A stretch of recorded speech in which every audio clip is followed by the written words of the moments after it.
vos llegaste a Mural B2B SaaS con 12 millones, me dijiste, de facturación anual. En 3 años que estuviste ahí pasó a 120 millones, estatus de unicornio. Cuando hablaste con el co-founder y quisiste entrar a Mural, ¿te imaginaste que iba a pasar eso? O sea, ¿visualizabas algo de eso o qué pensaste en ese momento? No, nadie sabía. De hecho, es- esto es anecdótico, pero que había una remera de Mural con el objetivo de hacer 20 millones en el 2020, era un objetivo inalcanzable que tenía el CEO, pero apuntaba ahí y se pasó eso. No sé si cerramos 2020 con 40 millones, la verdad que no recuerdo bien, pero se pasó de sobremanera. O sea que no, ni siquiera el CEO, que es el que, pero su visión es realmente mucho mayor a lo que uno puede calcular de impacto, porque es el trabajo del CEO también de ver hacia el futuro y ver cuánto potencial de crecimiento tiene, pero ni él había pronosticado ese crecimiento, imagínate. Bienvenidos a un nuevo episodio del Growth Rockstar Podcast. Este es un espacio donde converso con rockstars del mundo startup para responder todas las preguntas sobre cómo crecer productos, empresas y nuestras propias carreras. En este episodio hablo con Ramiro Castro. Ramiro es un especialista en growth y experimentación y ha sido parte del equipo que catapultó a Mural a convertirse en unicornio, pasando de 15 a 120 millones de dólares en facturación anual en solo 3 años. Además, Ramiro es mentor en la red Growth Rockstar. Estoy feliz de poder traer este contenido donde junto a Ramiro hablamos sobre cómo llegó a convertirse en Growth Manager, cómo se construyó el área de Growth en Mural, los sistemas que impulsan el crecimiento de las empresas, consejos sobre cómo experimentar con éxito y la importancia de entender que no todo experimento tiene que ser un A/B test, el error de pedir a candidatos que aporten ideas en sus entrevistas de trabajo y varios temas más que cubrimos en el episodio.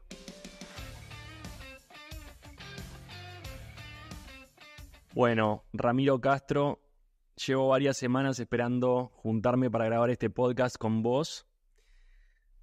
Ya sabemos lo que queremos hablar. Creo que tenemos una historia fantástica para contar de tu paso por Mural y estuviste en el viaje de hacer esta compañía argentina unicornio. Me encantaría que podamos profundizar en eso, vos siendo parte del equipo de Growth. Pero ¿qué te parece si antes de llegar ahí me contás un poco cómo llegaste a trabajar en Growth? Sé que tenés un background de que empezaste siendo programador, ingeniero. Me gustaría que cuentes cómo llegaste a trabajar en Growth, porque para la mayoría todavía es algo nuevo. Sí, seguro. Hola Dylan y gracias por la invitación. Ansioso también de compartir un rato con vos acá. ¿Cómo llegué a trabajar en Growth? Em, Mi historia empieza en Olapic, una startup B2B, que fue donde hice la transición a producto. Y una vez que estaba trabajando el producto, mi obsesión probablemente de ingeniero es medir. Medir el impacto, qué resultado está teniendo lo que hago. Y, y me empecé a focalizar más en eso, como siempre, en lo que me faltaba. ¿Cómo medimos esto? ¿Cómo sabemos que estamos impactando determinada métrica de negocio? Y eso en Olapic se podía hacer hasta cierto punto, y en ese momento se estaba profesionalizando la parte de métrica y decisiones con experimentación en el resto del mundo, que es la única forma científica de ver el impacto de lo que hiciste.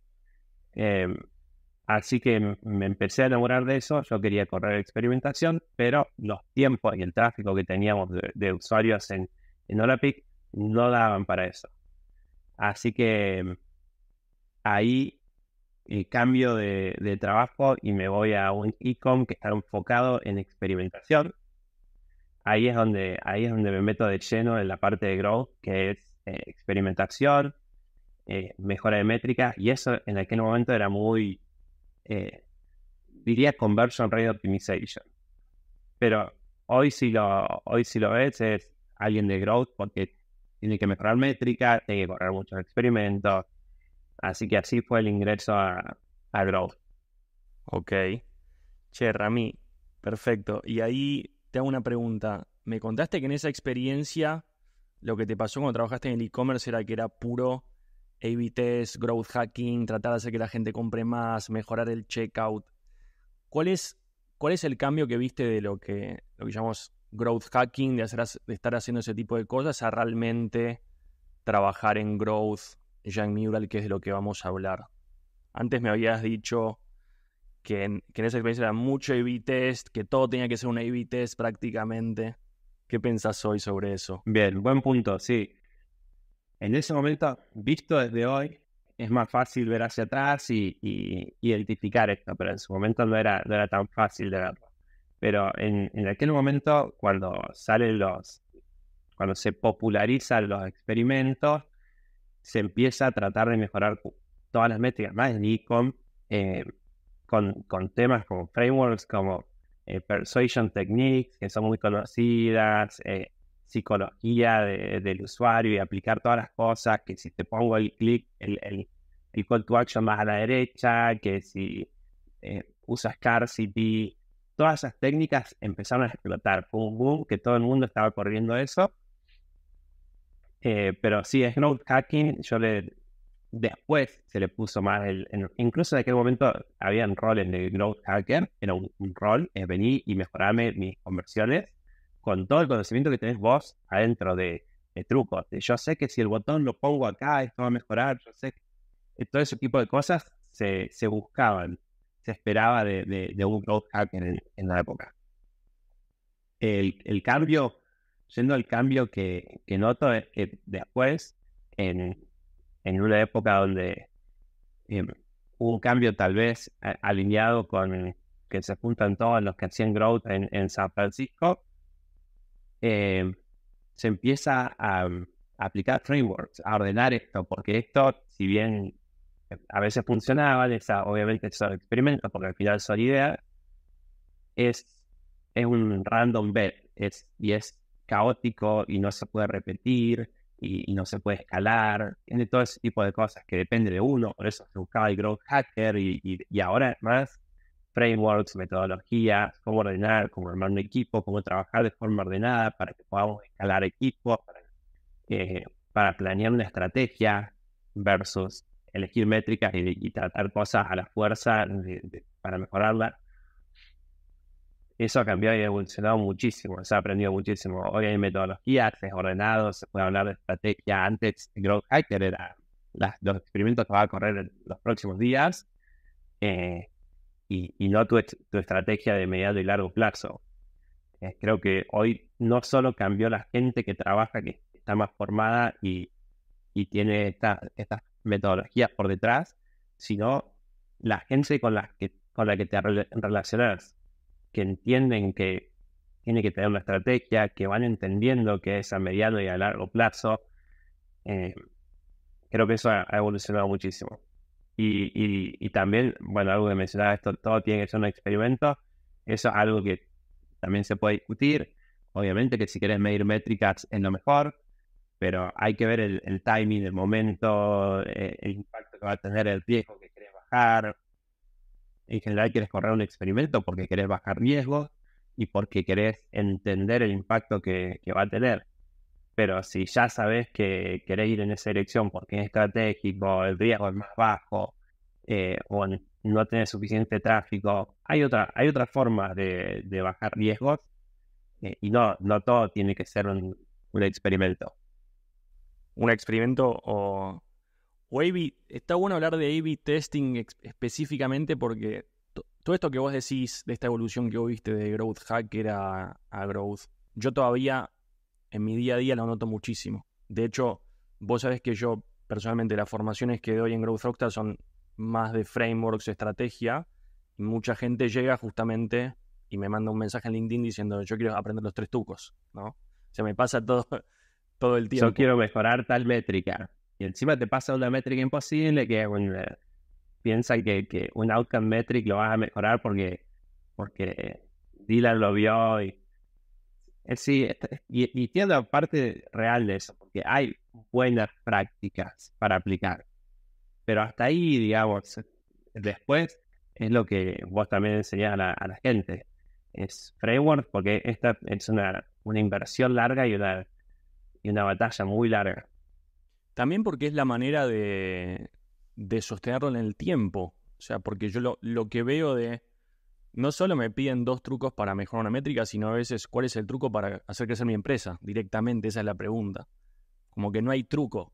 Y yo lo que veo es que si tenés un marco de cómo trabajar y podés hacer un proceso sostenido en el tiempo, podés constantemente sostenido en el tiempo mejorar algo y no es hacer 2 trucos que implementaste hoy y después no, o sea, no hay más trucos, no hay más ideas, ya está. Si con 2 trucos te soluciona la vida, en un mes los implementaste, ¿no?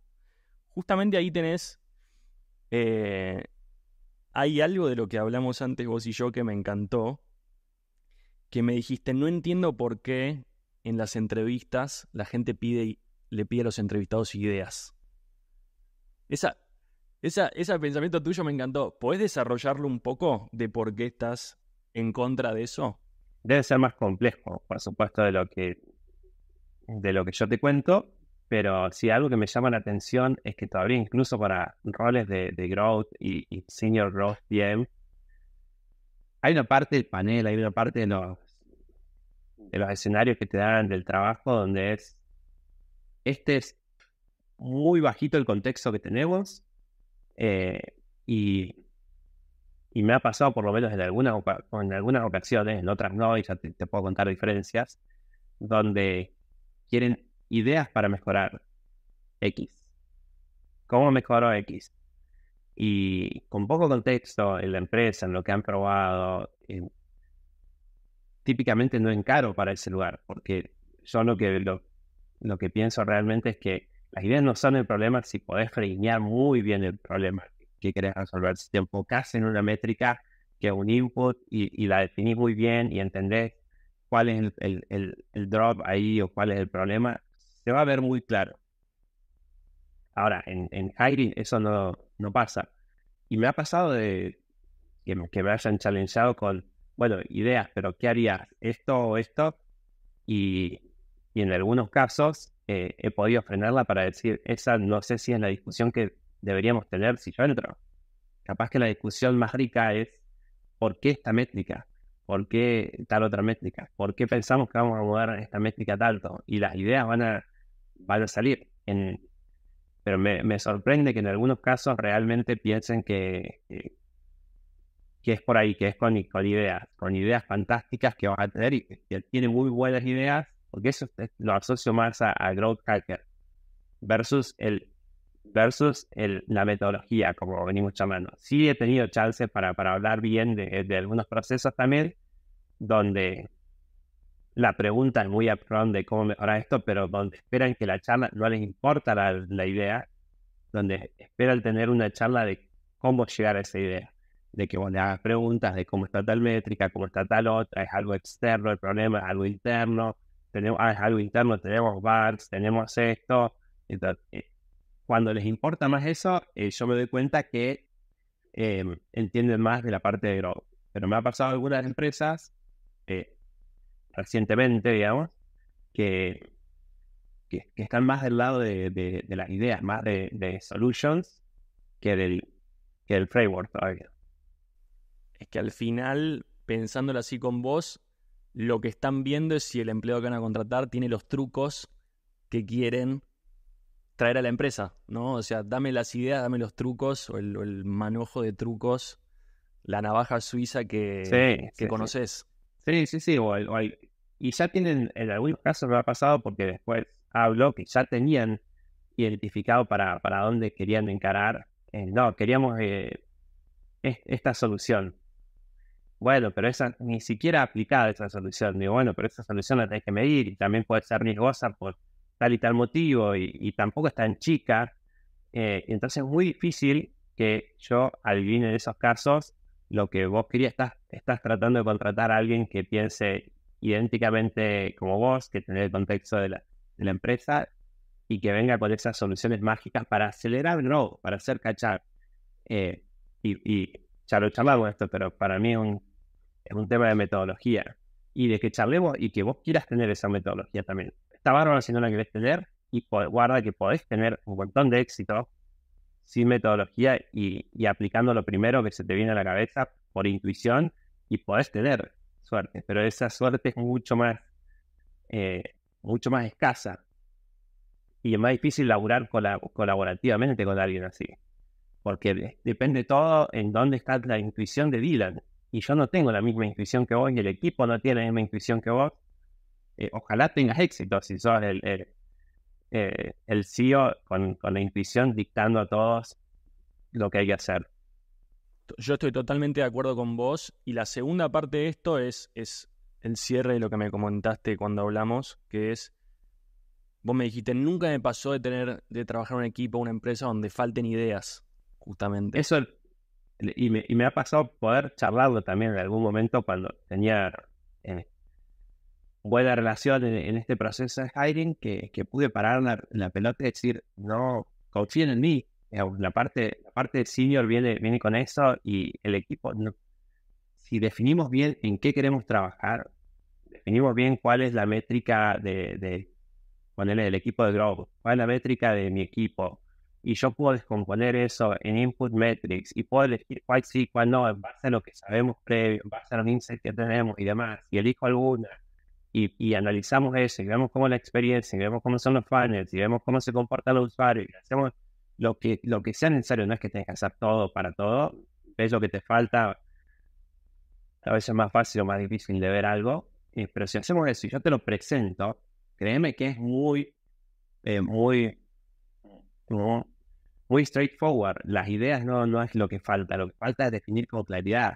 Mientras más poco claro es la pregunta, o al revés, mientras más precisa la pregunta, más ideas tenés buenas. Porque si yo te digo, ¿cómo mejorar el revenue para tal empresa?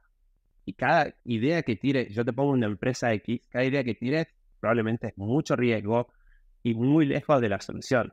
Ahora, si yo te lo achico y digo, mira, estas personas que, no sé, miran series de determinado problema, de determinado tópico, de esta forma, estamos viendo, no sé, estas fallas consumen en 3 dispositivos, se están moviendo más a un dispositivo mobile, el dispositivo mobile tiene problemas de performance, entonces tal cosa, y la gente se cae, porque claro, vos te das cuenta y están esperando el loading, 60 segundos y se van a otro lado.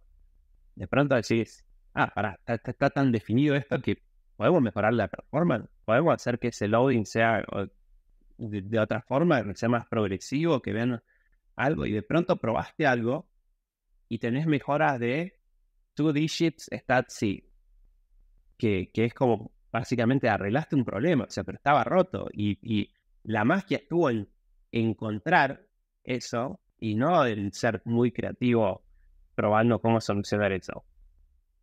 A eso voy. Y hay que confiar en el equipo. Si tenés un equipo de ingenieros que están dedicados, que conocen tu producto, tenés designers, tenés el equipo de PMs, tenés otro equipo que Customer Success, que está todo el tiempo escuchando al cliente, tenés los llamados. No creo que a nadie le falte personas que tengan idea. Le falta de definir bien el problema, y las ideas sobran, por eso nunca es el problema las ideas. Lo difícil es a dónde apunto para mí. El mensaje que dejás me parece buenísimo. Y ahí hay otra historia, y ya nos metemos en tu paso por Mural. Estábamos hablando de entrevistas y de conseguir trabajo. Yo sé que la historia de cómo llegaste a Mural es interesante y seguramente no tuvo un proceso de entrevista donde te pidieron ideas. ¿Querés contar un poco de cómo llegaste a Mural y empezamos a hablar de esa experiencia? Sí, la parte anecdótica de eso es que cuando estoy buscando trabajo, estoy buscando empresas, y de pronto me acordé, yo ya usaba Mural hace mucho tiempo, un mentor que tuve en la parte de Product Design, que era una persona que me acercó muchísimo a ser user-centric. trajo Mural para que trabajemos de forma colaborativa y nos enseñó a ser facilitadores y demás. Yo amé la herramienta y la persona era de New York y me dijo, ¿sabes qué? Tanto que te gusta, los founders son de Argentina. Bueno, y yo había entrado en producto, así que identifiqué a uno de los founders y CPO, Agustín Soler, y en su momento yo estaba un poco metido en Product Tank acá en Córdoba y bueno, solamente hablaba, le mandé mensajes por LinkedIn felicitándolos por lo que hacía. Yo usaba la herramienta mucho, era Murally en ese momento.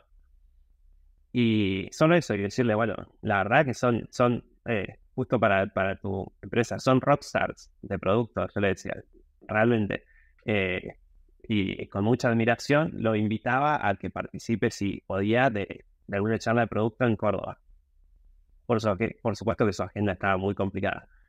Pero todo eso quedó ahí porque no se pudo hacer lo de la Product Tank. Y años después, cuando busco y digo, esta empresa me gusta porque hace las cosas bien y trabajan bien y de todo lo que yo veía de afuera, ¿sí? Le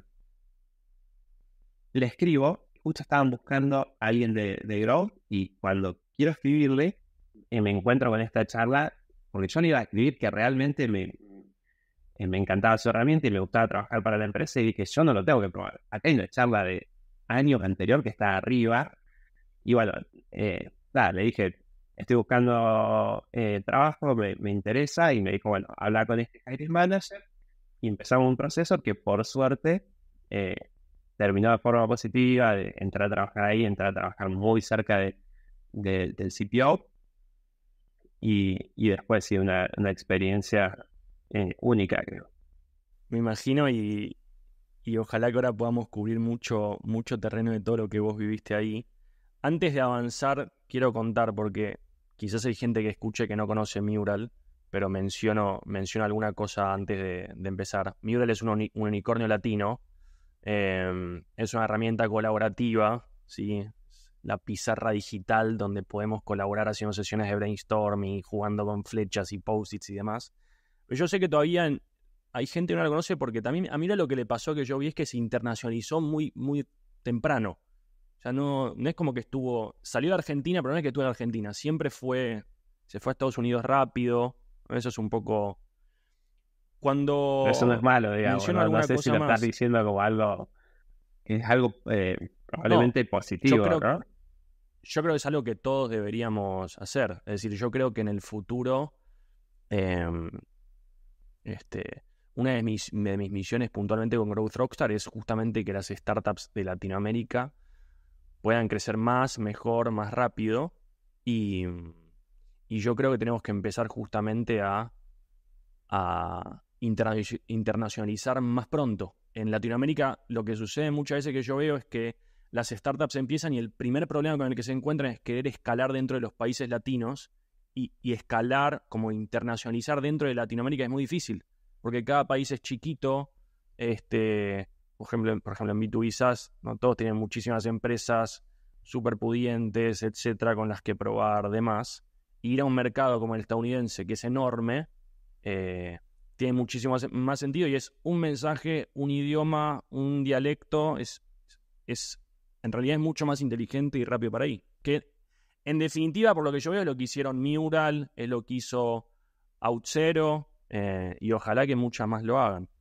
Sí, hay mucha claridad. El CEO y co-founder que tenía Mural, digamos, los laureles van hacia él, que tenía mucha experiencia ya con empresas anteriores, pero sí, una visión muy clara, definida y global, basada en US desde cero. Es la manera. Rami, bueno, ahí la primera pregunta que te voy a hacer es, vos llegaste a Mural B2B SaaS con 12 millones, me dijiste, de facturación anual. En 3 años que estuviste ahí pasó a 120 millones, estatus de unicornio. Cuando hablaste con el co-founder y quisiste entrar a Mural, ¿te imaginaste que iba a pasar eso? O sea, ¿visualizabas algo de eso o qué pensaste en ese momento? No, nadie sabía. De hecho, esto es anecdótico, pero que había una remera de Mural con el objetivo de hacer 20 millones en el 2020, era un objetivo inalcanzable que tenía el CEO, pero apuntaba ahí y se pasó eso. No sé si cerramos 2020 con 40 millones, la verdad que no recuerdo bien, pero se pasó de sobremanera. O sea que no, ni siquiera el CEO, que es el que, pero su visión es realmente mucho mayor a lo que uno puede calcular de impacto, porque es el trabajo del CEO también de ver hacia el futuro y ver cuánto puede potencial de crecimiento tiene, pero ni él había pronosticado ese crecimiento, imagínate. Así que no, el crecimiento ese expansivo fue eh, a causa de COVID. La gente se fue a trabajar de pronto a su casa y necesitaba trabajar de una forma colaborativa.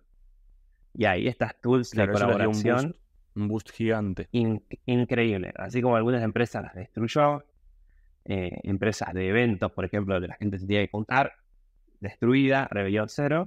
Las empresas de colaboración explotaron y se aceleró el remote work y collaboration, se aceleró muchísimo.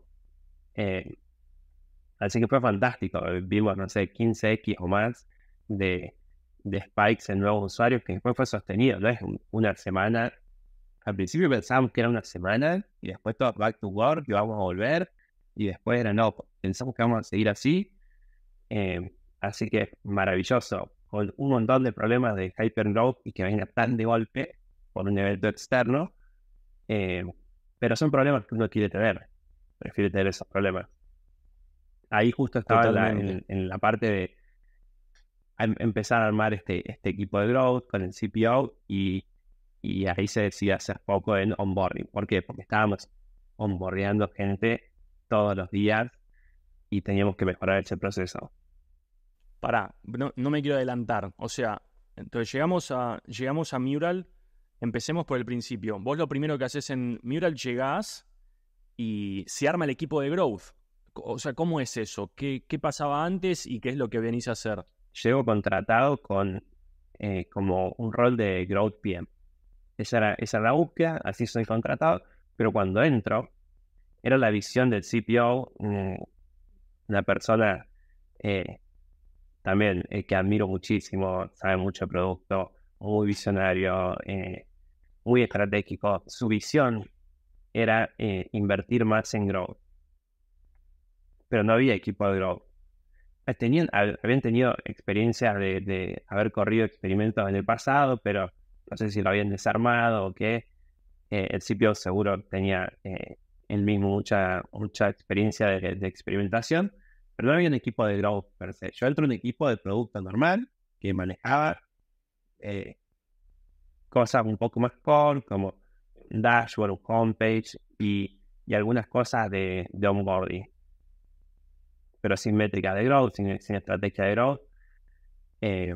Así que no había tal cosa, había que construirlo y bueno, y el boost de usuarios que tuvimos aceleró un poco eso y reafirmó la visión del CPO de apuntar hacia ese lado, hacia el lado de growth. O sea que lo que me decís es que se empieza a gestar el equipo de growth.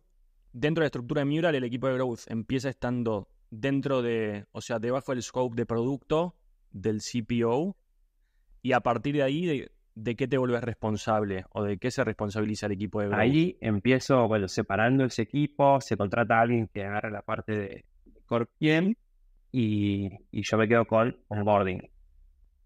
Me quedo con onboarding y ahí sumamos una persona más que ya había trabajado y había corrido experimentos en Mural, tenía mucha experiencia. Victoria, que se suma al equipo que iba a hacer Growth. Todavía no teníamos Head, el CPO, era como el Head of Growth en su momento. ¿Sí?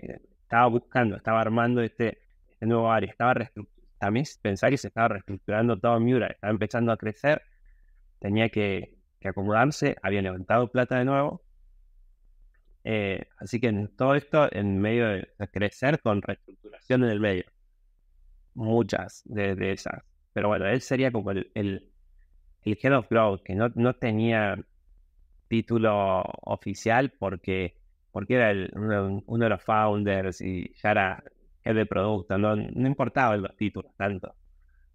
Pero sí, bajo su ala estaba la parte de onboarding, empezó a aparecer la parte de activation, y ahí se sigue invirtiendo más, buscando gente que se demora tiempo, y se contrata una VP de Growth que venía de Bakersfield. Ahí ya se armó el área, teníamos VP de Growth, con mucha experiencia en la industria, 2 equipos, empezamos a acordar métricas, después un tercer equipo de monetización, y ese fue el equipo que tuvimos. Después hubo cambios, después pasamos de 3 a 2, de 2 a 1, pero así fue la historia. Me interesa, Rami, si podemos enfocar más en eso, porque yo creo que cuando uno escucha una historia como la de Mural, que justamente recién me contaste un poco de esto de la visión y la diferencia contra los resultados que fueron obteniendo, pero uno piensa como que la historia ya está marcada, ¿no? Que ya está trazada. ¿Podés contar ahí cómo fue en esa fase de hypergrowth? ¿Cómo era la estrategia de Mural? O sea, cuando entraste ya estaba todo claro, digamos, de cómo crecía el producto, qué es lo que tenías que hacer, o fue evolucionando.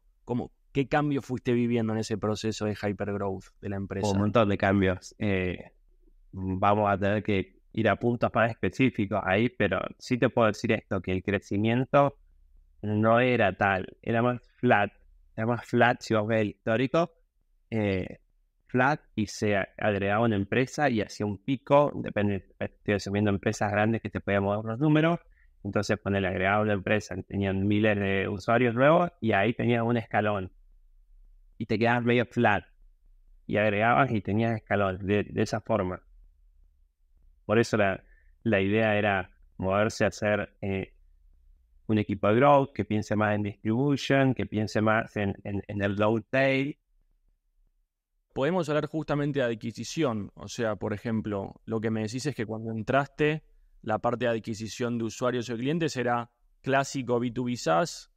Voy a buscar empresas, las empresas contratan, entonces ahora tenemos de usuarios a los empleados de la empresa y es la herramienta colaborativa, la tool colaborativa para la empresa, y era eso. Cuando vos llegás empieza entonces a darse todo más el foco porque al final Miura es un producto, orgánicamente viral, ¿no? Donde la gente colabora, los usuarios invitan usuarios.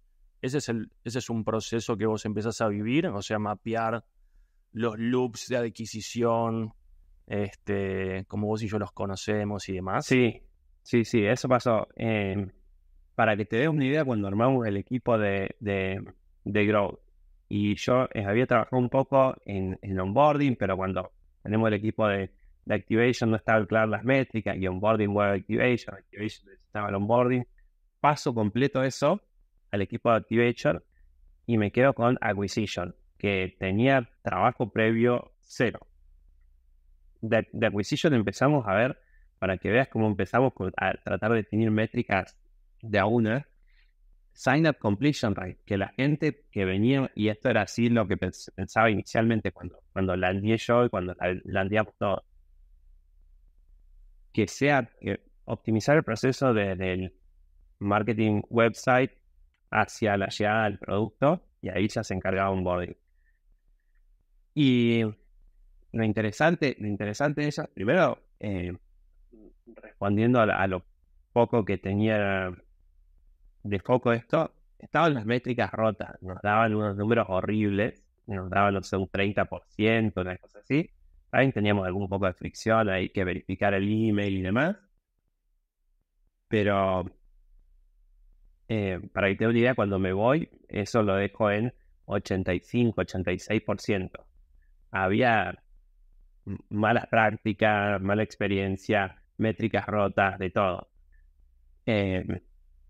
Así que ese fue el foco de Acquisition, y después cuando ya unía completamente y tenía más más conocimiento de qué estaba pasando en la acquisition, que no era tan lineal como el marketing website, venía gente de otros lugares. Ahí es donde mapeo absolutamente mi estrategia, ya empieza a ser, bueno, ahora ya puedo ver todos los loops de acquisition, de producto, ¿no?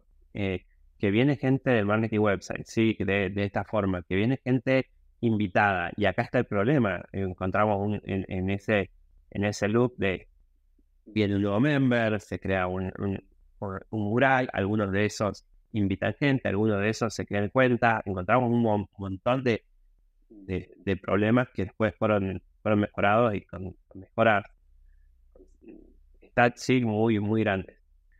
Después gente que venía desde algunos templates y un montón de loops más. Mi trabajo en ese momento fue mapearnos para que todos veamos lo mismo y decir sobre todo a dónde no vamos a trabajar, porque los loops hay muchísimos. Está el sales loop, pero bueno, podríamos mejorarles cosas a ellos, pero hoy no es poco, entonces decir, bueno, esto algo se está haciendo así o no, oportunidades lo vamos a hacer, pero hay que priorizar, porque esto es algo que a veces se habla mucho y no se hace, que es priorizar, que elijamos 1, 2 o 3 cosas que vamos a hacer foco, pero tenemos que decirle que no a algo, porque sí que la persona que está en sales, ponele, si le muestro este loop y va a querer que le mejore determinada cuestión que probablemente sea de mediano o largo plazo, no lo podemos hacer ahora. No es nuestro foco en base a la métrica que tenemos de la North Star de la company, y si eso cambia, capaz que cambia toda la priorización nuestra también, que ha pasado muchas veces, pero sí, he mapeado todo y típicamente poniendo un framework ya ordenado, poder decir, nos vamos a enfocar en este y en este. El viral loop porque tiene la cantidad de tráfico más alta, y después tratar de ver cuáles son los problemas, de esos problemas cuáles son las iniciativas. Siempre proponía un impact sizing, es decir, vamos a tener, si nos va de esta forma, porque eso es una estimación, esta ganancia, entonces se pueden medir por impacto, y por eso apuntamos acá y acá. Pero yendo retomando un poco con el tema ideas, trabajando en growth ya más ordenado, las iniciativas no importaban tanto. La charla era sobre la métrica. Entonces yo era responsable de una métrica. Y si yo decidía cambiar esa iniciativa, esas ideas que te piden en hiring, porque pasaron cosas que no nos esperábamos, eso se cambia. Dije al principio de Q que tenemos estas 3 iniciativas o 4 iniciativas que las queremos testear, porque no sabemos qué va a pasar, y de pronto una que testeas es, no sé, buena, y es nueva, y decís, bueno, ahora pará, creé valor, ahora me paso a capturar todo el valor que puedo acá. Sigo avanzando, no es que tiro un experimento y terminó, y voy al siguiente. Tiro un experimento y ¿qué pasó? Si funcionó, lo tengo que escalar. Y escalarlo me va a llevar tiempo. Y si pienso que esto era básico y hay más valor, y lo voy a mejorar, y ahí compite con otra iniciativa que puedas tener. Pero eso era lindo de trabajar de esa forma, que no era output driven, de decir, bueno, nombraste 3 iniciativas, ¿a dónde está la segunda? A nadie le importa dónde está la segunda, si estamos moviendo la métrica y si está priorizado con una forma que tiene sentido. Rami, y ahí entonces, recapitulando un poco, porque vas diciendo cosas rápido, pero yo tengo como que bajar a tierra. O sea, lo que vos descubriste cuando empezás a mapear todos los mecanismos de adquisición de Mural es que lo más potente que puedes hacer es mover, o sea, la viralidad, la invitación de un usuario a otro. ¿Eso es lo que notás? ¿O en lo que no estaban enfocando? ¿O no fue tan así? Sí, definitivamente varias cosas ahí. Sí, era la oportunidad para nosotros en ese momento la más grande. ¿Por qué? Y pude mover cosas de esa experiencia. No sé si siempre va a ser lo mejor, digamos, si algún equipo ya lo optimizó demasiado, bueno, salten a probar otro, creen otro loop, intenten algo nuevo. Para Mural, esta en particular de de las invitaciones y la viralidad, encontramos cosas rotas. Un ejemplo claro que recuerdo es que la gente que era invitada tenía un proceso de sign-up mucho más difícil que el que empezaba desde el marketing website a crearse su workspace. Pero bueno, era algo olvidado porque creo que porque uno piensa siempre en el happy path de hago en el website y después me creo la cuenta y después paso por este onboarding. Pero ese no era el más grande y en términos de tráfico, y tiene sentido porque era tan viral que casi el 60% de la gente es invitada por alguien y no tenés muchos que empiecen desde cero. Es más como Slack, por ejemplo. Alguien se crea el workspace de Slack, pero después manda invitaciones a todos. Y al final tenés dentro de Slack más gente que fue invitada y tenés uno que es creador. Así que ahí sí hemos mejorado bastante esa métrica. Y de nuevo, con cosas que una vez que presentás el problema que hace foco, se veían muy, muy claras. ¿Podés contar algunas como mejoras, innovaciones, optimizaciones que hiciste al motor viral de Mural para que la gente se pueda dar una idea de cómo algo así se puede mejorar? O sea, ¿con qué te encontraste y qué terminó siendo? Sí. Bueno, hablando de acquisition, te puedo contar que como te dije antes, cuando empecé era el sign-up completion rate y estaban por ahí por el 30. Y el flow inicial sin contexto, nuevo con esa métrica y sin previo equipo, es el marketing website y llegar al producto. Entonces eso lo vimos y tuve mi estrategia ahí de hacer yo le llamé design dev, es decir, vamos a mapear esto, vamos a encontrar puntos de fricción y vamos a ir mejorando esto para tener algunas cosas para ir mejorando de a poco mientras seguimos entendiendo este proceso. Y cosas como mejorar métricas, asegurarse que eso es clave, digamos. Punto número 1, sos nuevo en algo, chequeate las métricas, más cuando te parecen que están absurdamente bajas o altas.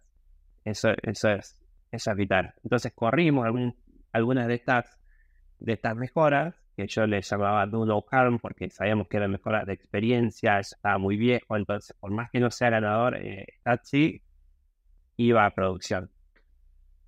Y ahí me encuentro con separar esto, que estaban los que se joineaban a Mural de ese lado y estaban los que eran invitados a Mural. Y ese tráfico era mucho más grande y estaba olvidado. Y cuando mapeamos el flow ese, tenía, no me acuerdo ahora, lo debo tener en algunas notas, pero tenía como, no sé, 7, 9 pasos que te llegaba una invitación, que con la invitación ibas a un sign-up, que en el sign-up ponías tu email y te pedíamos, creo que solo tu email, y después eso fallaba. Y te aparecía una pequeña opción después de que falle, que te decía, Dylan, ¿no te querés crear una cuenta? Vos estás bien invitado, tienes que sumarte algo. Tenías que ver eso, hacer clic ahí, y ahí te iba a un sign-up, te pedía de nuevo tu email, y vos ponías tu email y tus datos, y ahora te decía, te mandé un email, andá a verificar tu email, y vos verificabas tu email, y ahí recién podías entrar. Era mucho para alguien que es invitado, que tiene... Era como el proceso de te invitamos para que no entres, básicamente. Era muy complejo, pero muy overseen, porque no es lo primero que alguien apunta, pero después los datos te llevan, todo el tráfico viene por ahí y mucha fricción. Y ahí, entonces la propuesta que tuve es hacer en ese momento le llamé Frictionless Signer, que es un solo screen. Y algunas charlas típicas de growth, pero que tenés que charlar con gente de liga, que tenés que charlar con gente de security team, porque estaba consolidando la validación y eliminando la validación de email que se creía tan importante. Y mi punto fue, para convencer a las personas que nos tienen que autorizar, si una persona, un usuario en el cual nosotros confiamos y ya verificamos por el proceso de sign-up cualquiera, pero el que viene del website, ya lo verificamos, ya está dentro, envían la invitación a alguien, quiere decir que ya nos mandaron el mail una vez, ya nos pusieron el mail. Si la otra persona acepta esa invitación, ya estamos verificando que ese es un email válido, porque alguien respondió del otro lado. Entonces es un email válido, que es lo que queremos verificar, y que no pongan cualquier cosa para pasar. Cuestión, de todos estos pasos que te dije, fue una sola pantalla que llamábamos Frictionless Signup, donde ahora si yo te invitaba a vos hacías clic y caías a un Frictionless Signup donde tu email ya estaba preseteado, donde lo tenías que escribir tu nombre y tu contraseña. Punto. Y estabas adentro. Eso mejoró StatSig, no recuerdo el número exacto, pero fue 80 y pico, 80% para redondear para abajo, el sign-up completion rate para ese flow. Entonces esas son las cosas que te encontrás después de hacer análisis un tiempo y no volverte loco con las métricas. Y así mejoramos algunas cosas más, porque después de esto el email que estamos mandando a esa gente, lo podemos mejorar el email para que tenga mayor click-through rate. Lo mejoramos un poco, pero después llegamos al 85% total, 85-86% de sign-up completion rate. Ya era más difícil. Había otras cosas para hacer un poco más de effort. Y ahí mi forma de trabajo fue, hay otras cosas que estamos viendo ahora de acquisition. Habría que apuntar a otra métrica que mueva acquisition un poco más. Hay que cambiar de key growth lever. Este fue fantástico, nos dio un montón. Veíamos 30% antes, lo dejamos en 85%, está bastante saludable.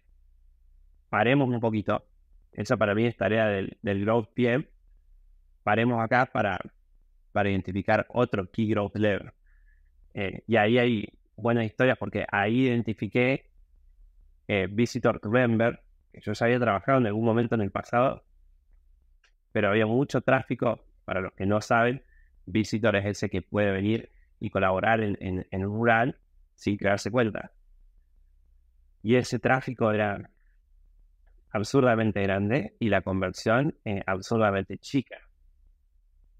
Así que ahí es caer en una nueva métrica y de nuevo, desde cero, las primeras cosas que intentamos con el equipo, por supuesto, no servían, lo primero que te viene a la cabeza, y después de un poco más de entendimiento y trabajo, un pequeño cambio en un permiso cambió todo el juego. Cuando estábamos tratando de decir la experiencia y cómo hemos intentado experimentos, algunos más locos, de decir, cuando dejan de trabajar le pongo un site up a ver si lo convierto, porque en ese momento que empiecen, que copien, que dupliquen, ¿cómo los hago crear una cuenta? Nada funcionaba. Después de un tiempo entender un poco las métricas, cómo era el behavior de la gente, cambiar un permiso fue lo que movió la métrica para todos. ¿Cuáles son tus takeaways o tus consejos más importantes para alguien que está siendo growth manager en una empresa en tema de experimentación? Es decir, lo que acabas de decir es, primero descompuse todas mis métricas en realmente mapear y entender cómo las cosas suceden, tener claras todas mis métricas, ver qué está un poco off, qué me llama la atención, entenderlo al máximo, empezar a experimentar, y después, cuando empezás a hacer más experimentos y a tener algunos hits o entender cómo puedes mejorar algo, empezar a iterar hasta que creas que hay otra cosa mapeada en la que puedes impactar más. Ese es un poco el mindset tuyo. Sí, es más o menos como lo estás contando vos. Para mí siempre hablemos de métricas que unamos. Entonces, si fuera a trabajar con vos ahora en algo, ¿qué tenemos? Un área de growth, un área de lo que sea. Empecemos por la métrica que nosotros queremos mover y tiene que estar relacionado probablemente a un paso más, que va a ser alguna métrica del negocio, ¿sí? O sea, business quiere mover N cantidad de métricas. Ok, ¿a cuál le vamos a pegar? Porque no podemos, si estamos trabajando, vos sos mi manager, por supuesto que le querés pegar, querés mejorar todo. Y van a ser, no sé, muchas métricas, pero hay que elegir a cuál realmente nosotros se espera o espera el executive team que tu equipo le pegue. Y va a ser una probablemente. Una o dos, pero simplifiquémoslo en una. Guess what? Esa métrica probablemente que vos tengas como manager, en muchos casos, no en todos, pero en muchos casos puede ser una lagging metric, puede ser revenue, que se va a ver, puede ser lifetime value, que tienen que mejorar, porque sabes que al final son las métricas que van a ayudar a definir el negocio. Puede ser retention, que te digan, o puede ser mejorar churn. Entonces son muy lagging. Capaz que si es alguna de acquisition, eso no es tan lagging porque lo puedes ver más cerca. O sea, lo adquiriste en el momento y se ve.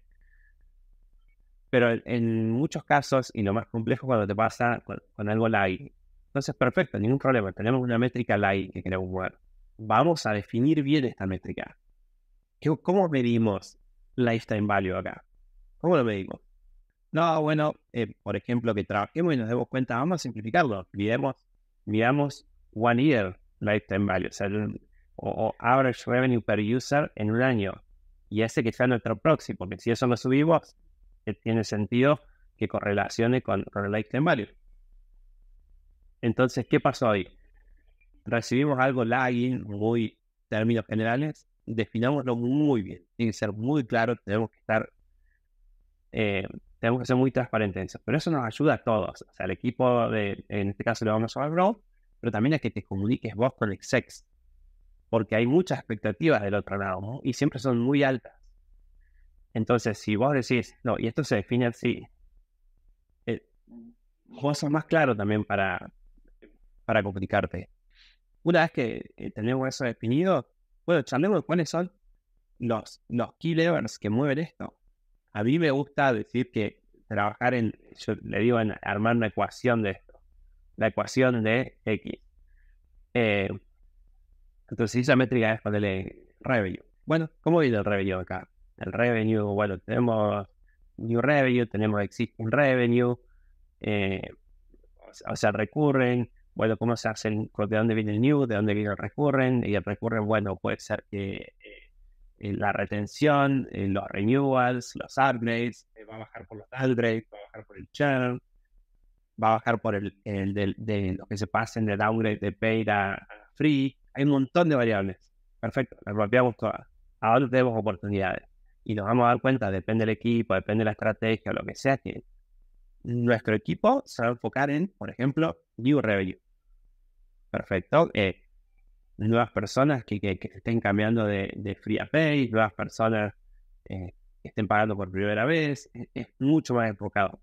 Otro equipo capaz que es recurren, o tener un equipo que va a decir recurren y tiene que hacer upsells o tiene que mantener una retención, ponerle que se nos toque recurren. Bueno, no tenemos que trabajar, vamos a hacer upsells, vamos a parar los que están haciendo downgrade, vamos a tratar de mantener la retención de los que tenemos todos los meses. Vamos a tratar de, no sé, pero hay que elegir algo. No todo, de nuevo, y todavía veo casos en donde se quiere mejorar todo. Típicamente te das cuenta cuando no quieren hacer el ejercicio. Cuando no quieren hacer el ejercicio es que mejores todo, porque es que mejores la métrica final. Y entonces el problema que tenés es que no te resguardás ante otras iniciativas que pueden venir desde cualquier lado. Voy a decir top-down, porque es la clásica, pero claro que si nosotros estamos trabajando en cosas de retention, por ejemplo, o previniendo algunos downgrades, nos demora tiempo. Eso hay mucho trabajo por hacer. Y alguien puede nombrar en una reunión que hay que hacer upgrades. Perfecto. Y ahora nos metieron upgrades y ¿por qué no estás haciendo upgrades? Empiezas a tener fricciones. Y por supuesto que upgrades en números te da hermoso, porque decís, no, si yo agarro mi masa de members que tengo ahora, pago, y lo hago upgradear a este nuevo plan, estando upgradeando al 5%, si con mi equipo lo mejoro al 25%, mirá la cantidad de revenue que hay ahí. Upgrade en gente. Bueno, sí, en papeles se ve hermoso, pero habría que llegar con algún razonamiento un poco más profundo, porque hay un deseo, porque era difícil, porque solo que te den más plata o que hagan algo porque a tu negocio le sirve, no va a suceder. Y he tenido experiencia, me he golpeado con cosas de tratar de cambiar el behavior de alguien y medio que debería ser una casi última opción cuando mejoraste todas las otras cosas, ponerte a probar eso. Pero si no, diría antes, capaz que hay mucha oportunidad en upgrades. Pero si analizamos cosas y decimos, mira el tráfico que va a tratar de hacer upgrade y que fracasa. ¿Y por qué fracasan? Porque hacemos tal cosa, porque nos olvidamos una tarjeta, porque no somos claros en esto. Mira, están hackeando y están usando esto en un plan bajo y al final les sale más caro en algunos casos. Cuando llegue a eso, es más fácil. Pero si no, las otras métricas per se son muy difíciles de mover de esa forma. Y te llevan a fracaso y te llevan un montón de complicaciones en tu día a día. Pero sí, esa es la forma, tío. Y una vez que identificas tus key levers, que de nuevo acá dejé un montón de cosas que eran input metric, le dije que no, y dije, yo voy acá, voy a recurrent revenue y de recurrent quiero parar los downgrades porque me parece que hay un problema ahí en base a lo que sé. No importa. Y ahí empezás trabajo con el equipo y con partners del estilo, primero identificar el problema. ¿Por qué están estos downgrades? Tienes que entender por qué pensamos nosotros que sería como el problem hypothesis. Pensamos que hay estos 5 problemas. Ok, para cada problema tenés N hipótesis de solución, que no hay una solución para cada problema. Priorizar los problemas de alguna forma con el equipo y después ponerte en how might we improve este problema. Pero de nuevo, con esto de que las ideas caen, si el problema es claro, se están cayendo porque hacen downgrade, porque tenemos una tool automática que les hace downgrade, salvo que quieran mantener el plan. Y bueno, decir, y capaz que quisieron esto y quisieron mantenerlo. Tenemos que ser claro que, ¿por qué no lo mantienen al plan hasta que quieran bajarlo en vez de nosotros bajarlo y que ellos vienen a subirlo cada 3 meses? Nosotros lo bajamos y ellos vienen a subirlo. Si te pasa eso, no necesitas tener ideas mágicas para decir, dejarles tomar una decisión y mantenerles eso. Y ahí empezar a correr experimentos, si podés correr experimentos, depende del tiempo, depende del montón de variables, pero tratar de aprender, medir impacto, porque te querés poner bueno en este gut feeling de a dónde hay oportunidades en este nuevo entorno donde me estoy moviendo. Está buenísimo todo el camino que hiciste y que dejaste para pensar en experimentación. Te hago 2 preguntas ahí, de 2 cosas que me quedaron de las charlas que tuvimos antes. Una es, me hablaste mucho de ir mejorando lo que vos llamás impact sizing, ¿no? El impacto esperado que pensás que va a tener algo. Y después me hablaste de muchos equipos que piensan que para estar experimentando es mejor largar experimentos de a poco para tener menos riesgo, demás. ¿Me podés contar un poco de esas 2? Digamos, ya estamos hablando de experimentación, por un lado de cómo pensás que uno debería atacar los experimentos que corre, ¿sí? O cómo ir empezando a experimentar, y por otro lado, cómo vas mejorando la medición de impacto, o sea, porque creo que van de la mano, ¿no? Una de las que me decís es como desmitificar una creencia popular. Y por ahí la sigo viendo con mucha gente que trabaja acercando experimentos, de decir, vamos a hacer tal experimento, ya lo decidimos no sé, tenemos nuestro opportunity assessment, lo que sea, ya lo decidimos, ¿sí? Por el proceso que tenga la compañía. Bueno, pero vamos a poco, por las dudas. Vamos a alargarlo al 5%, vamos a dejar entrar a control al 5%, al 10%, al 20%, hasta llegar al 50%, que es máxima velocidad. Esa es la creencia popular a veces, y me ha tocado tener esta charla en distintas compañías. El tema es que el resultado lo vas a tener cuando llegues a la muestra que necesitas para control y para variante. O sea que el daño, suponiendo que la nueva experiencia le hace un daño al revenue, voy a poner un ejemplo feo, te vas a dar cuenta al mismo momento cuando, voy a poner un ejemplo, que necesitamos una muestra de 1000 personas en cada variante. ¿Sí? 1000 personas en cada variante. No me importa si llegas a las 1000 personas una por día o una por hora, y primer día, y después 10 por hora el segundo día, porque tenés que llegar a 1000 para darte cuenta que si hubo un daño o no, al nivel que vos quieras ver. Igual las tools te dicen, ¿no? Y no tenés que hacer ningún cálculo muy importante. Entonces, típicamente, que por ahí es contraintuitivo para algunas personas, largar al 50 es lo mismo, porque vos te vas a dar cuenta después de 7 días, esto está afectando el revenue, pero fui a poco.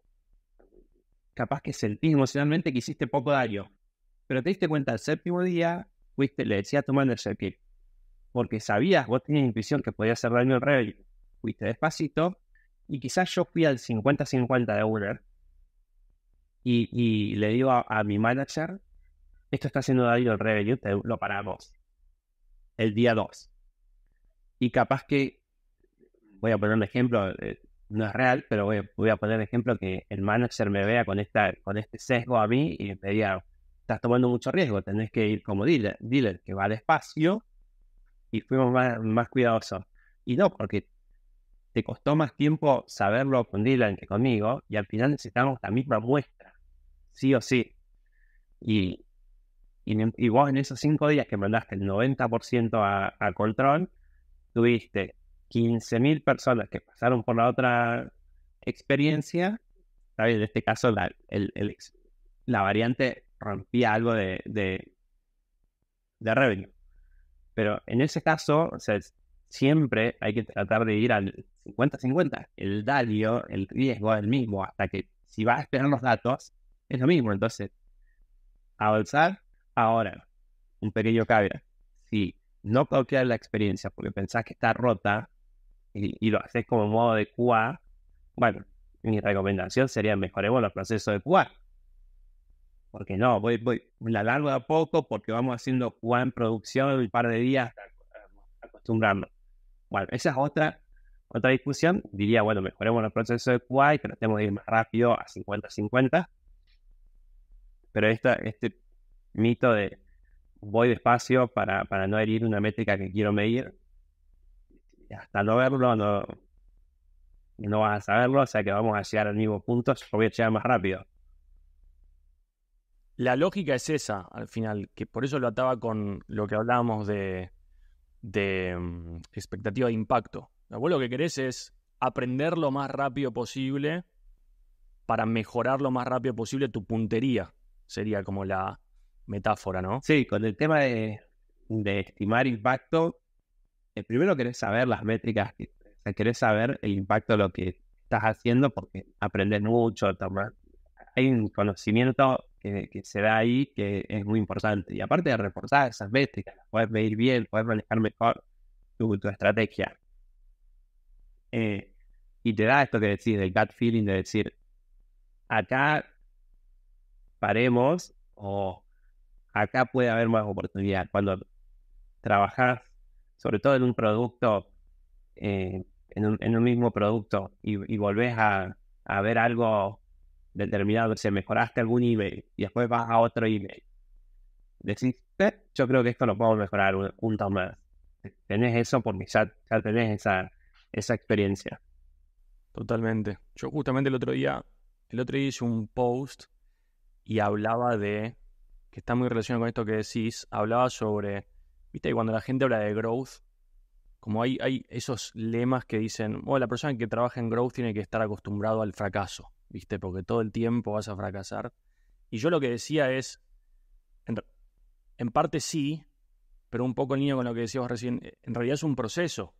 O sea, puede ser que cuando voy a atacar una métrica nueva y tengo que descubrir, entender cómo la puedo mejorar, haga cosas que no funcionen. Con el tiempo cada vez le voy a pegar más, voy a entender más el impacto que puedo tener, voy a ir a empezar a hacer cosas que ya hice algo parecido antes, entonces entiendo muy claro cómo hacer lo que funcione. O sea, y ese es el proceso en el que estás, ¿no? Sí, y como decís vos, creo que la palabra clave ahí es proceso, digamos. Si estás nuevo en una métrica, en un producto, sin proceso previo, sin historia, sin aprendizaje.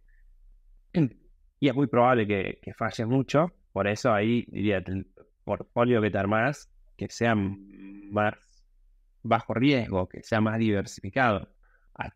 Pero es tu trabajo ir aprendiendo más, ir a buscar ese éxito en algún lugar que mueva alguna métrica. Y son difíciles de mover las métricas. Esto hay una cosa que la gente se olvida, pero cuando tenés un control ganador, a veces es difícil ganarle, incluso con una experiencia mejor, porque tenés un segmento muy grande de usuarios que ya se acostumbraron, aunque sea a la forma mala. Y esto es difícil verlo sin experiencia, y capaz que decir, pero si esta experiencia es mejor, ¿cómo puede ser que va a enseñar en 3 clics? Reeducarlos a algo más sencillo demora mucho tiempo, y mover una métrica de una experiencia que se acostumbraron, por más que no sea la mejor, puede llevar mucho tiempo. No es tan simple como hacer una experiencia mejor y le ganó. Es que este usuario se acostumbra a hacer esa experiencia. Así que eso pasa a veces. Pasa en algunos, incluso emails, que la gente se acostumbra a escanearlo y leerlo y reaccionar y recibe otra cosa distinta y no le pone tiempo. Y lleva tiempo y te encontrás con un error. Pero por ahí pensás, está optimizado. No, es que se acostumbraron a esa experiencia. Tan simple como eso. Difícil cambiar hábitos de usuarios. Difícil de cambiar. Rami, buenísimo hablar de experimentación con vos siempre. Quiero volver un segundo a Mural porque tocamos sobre todo la parte de adquisición, pero yo sé que vos trabajaste además, después fuiste uniendo temas de engagement, monetización, la conversión de free a paid, que en un B2B SaaS como Mural es fundamental. Para que la gente sepa un poco, ¿me podés contar de tu experiencia de todas esas áreas? ¿Qué es lo que aprendiste que sea quizás lo más fácil de mejorar o lo que más impacto tiene? ¿Lo más fácil o lo más difícil, si querés? Porque puedo hacer el contraintuitivo. O podés hacer un mix entre facilidad y dificultad y el impacto que tienen, quizás. Digamos, fácil, creo que no hay nada. Fácil, lo fácil es que mapees cosas en la experiencia y encuentres prácticamente bugs. O sea, fácil no hay nada en Growth, porque a diferencia de algunos core PMs donde tenés requerimientos, no sé, voy a poner un ejemplo específico, pero si sos Sales Enabler, entonces el equipo de Sales te va a decir, si vos me desbloqueas esta feature, me estás desbloqueando un potencial de 5 millones de revenue. Y es bastante más fácil, vos se la desbloqueaste y ahora es problema de ellos. Pero en Growth no te va a pasar que alguien te diga, mira, si vos cambiás esta parte de tu experiencia, yo voy a estar 2 veces más engaged y la gente va a estar 2 veces... Nadie te da ese feedback. Fácil creo que no hay mucho. Te puedo decir un contraintuitivo que suele parecer fácil y que trato de decirle a la gente que stay away o be careful, que son cosas como mencionas de engagement. En engagement, por supuesto que cualquier análisis de impacto que te dé, que vos subís de casual a core user, tal porcentaje, lo pongo en un OKR que es fácil de escribir, te da unos numerazos fantásticos porque te pega en retention, te pega en revenue.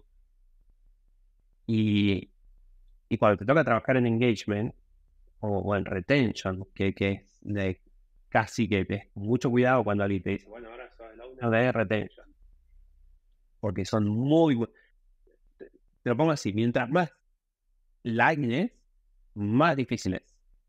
Más difícil es ver el impacto. Mucho más difícil es. Más difícil es correr experimentos, más difícil es todo.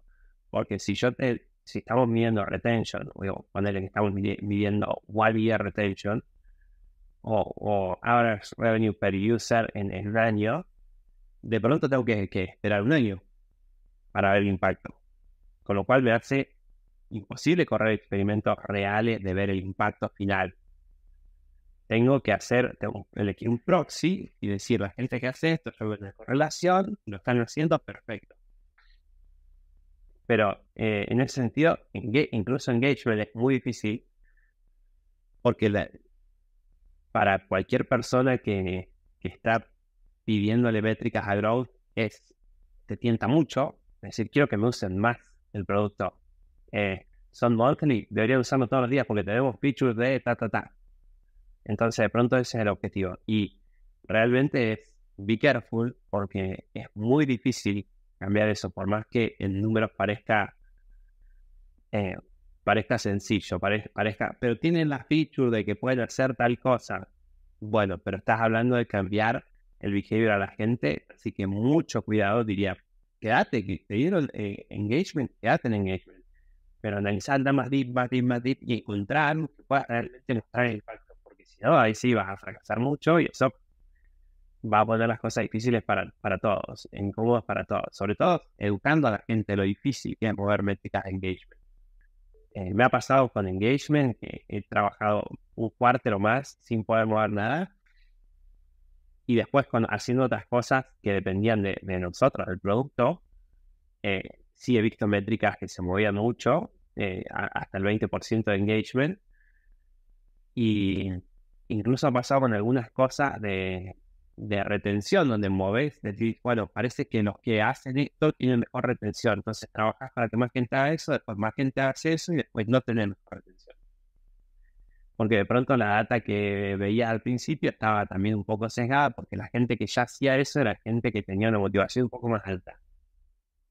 Entonces ahora llevaste gente que no tenía tanta motivación a que pase por eso y de pronto no tuvo ni cerca el impacto que vos pensabas. Así que esa es mi recomendación. Y mientras más lag, de nuevo, más cuidado, más específico en qué puedes mover y qué no, más desconectarse de que vos tenés una hipótesis de una correlación con un análisis que va a dar más retention, más revenue, pero son procesos, por ende también procesos más largos, porque incluso aunque te esté yendo bien, necesitas mucho tiempo para empezar a ver eso. Y si ese backup no lo tenés, es un problema. Porque termina Q1 y quieren ver el resultado, termina Q2 y quieren ver el resultado. Entonces hay que manejar con cuidado ahí, solamente eso.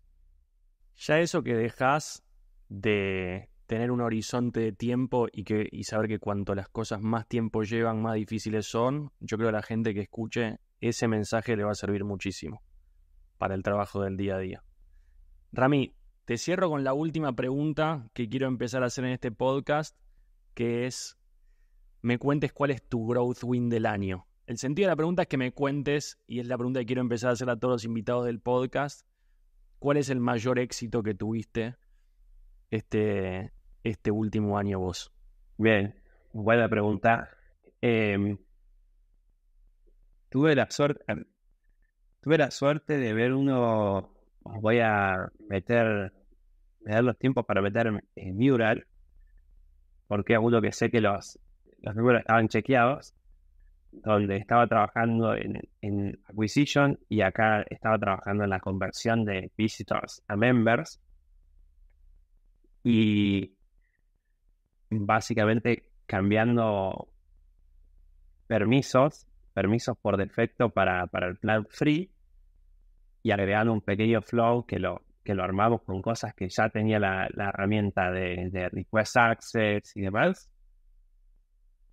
Ahí pude ver en términos, para responder tu pregunta de cuál es el más grande, pudimos ver sí, una mejora de 800% en la primary metric que teníamos, que es para mí una locura en números. Ver 3 dígitos y esto fue 800%, es de lo más grande. Previo a eso había tenido un 80, creo, por ciento. Pero sí, la verdad que fue inesperado. Pensamos que estaba mal, que se iba a caer, que estaba mal vendido. Y bueno, también es por los cambios. Ahí me fui a incluso cambiar el packaging del producto. Cambié el packaging, le agregué un nuevo flow. Se fueron, pero de nuevo, llegamos porque se vio se pudo ver con claridad que algo así podría llegar a funcionar. Así que 800% en un experimento de acquisition. Rami, sos al primero que le hago esta pregunta y dejás la vara muy alta para el resto. Es alto. He visto hace poco números más altos en cosas que estaba probando, pero ya tenemos un equipo chequeando porque pensamos que hay cosas rotas. Vamos a ver si a lo largo de que hagamos este podcast aparece alguien con algún growth wing que te supere. Que estaría bueno. Vamos a ver qué pasa. Pero la pregunta está buena. Rami, mil gracias por sumarte, por compartir conmigo. Creo que salen un montón de cosas de este episodio, de tu experiencia, mucho de lo que tocamos de growth, frameworks, maneras de pensar en la experimentación, consejos que fuiste dando. Me encantó lo que comentaste sobre ideas, sobre procesos, etc. Así que espero que a la gente que lo escuche le sirva mucho y gracias por sumarte. Bueno, gracias a vos, Dylan. Muchas gracias por escuchar este episodio.